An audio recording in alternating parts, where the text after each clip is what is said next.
செல்லமே, நேற்று இரவு நீ தூங்காமல் இருந்ததை பார்த்த காலையிலேயே நான் உனக்கான ஒரு நல்ல செய்தியை கூற ஓடி வந்துவிட்டேன்.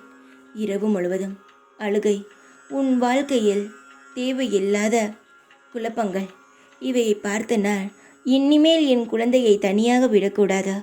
ஒவ்வொரு நிமிஷமும் அவளுக்காக உதவியை செய்து கொண்டே இருக்க வேண்டும் என்பதற்காக ஓடி வந்துவிட்டேன். கவலைகளையும் கண்ணீர்களையும் நினைத்து சுருண்டு போய் படுத்து விடாதே. சுருண்டு போய் படுக்கும் பொழுது பார்ப்பவர்களுக்கும் நீ பயந்தவள் என்று நீயே காட்டி அவர்களுக்கு உன்னுடைய தலையில் ஏறி உட்கார்ந்து ராஜ்யத்தை செய்ய அனுமதித்து விடாதே. எப்பொழுதும் மற்றவரிடம் நீ தைரியமானவள், தன்னம்பிக்கை நிறைந்தவள் என்று எப்பொழுதும் காட்டிக்கொள். எப்பொழுதும் ஒன்றை தெரிந்து கொள், உன்னுடைய பலவீனத்தை மட்டும் வெளியே காட்டிவிடாதே. எப்பொழுதும் தைரியமாக இரு. யாருக்கும் எந்த ஒரு பேசுவதற்கான இடத்தையும் கொடுக்காதே.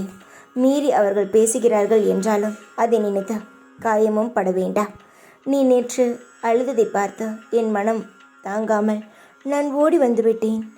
உன் வாழ்க்கையை எப்பொழுதும் குறைவாக இடை போடாதே. உன் வாழ்க்கையில் அழகான வசந்தமான பாதை உருவாக்கி நான் தருவேன் என்பதை முழுமையாக நம்ப.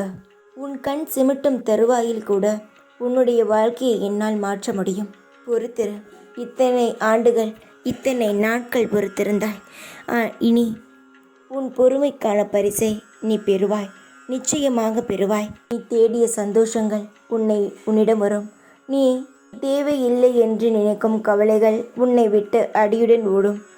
நீ எப்பொழுதும் நிறைந்த சந்தோஷத்துடன் இருப்பாய். சகல ஐஸ்வர்யங்களையும் நீ பெற்று சீரும் சிறப்புமாக இன்பமாக வாழ்வாய். தைரியமாக இரு. எப்பொழுதும் உன் கூடவே இருப்பேன் நான். ஓம் சாய்ராம்.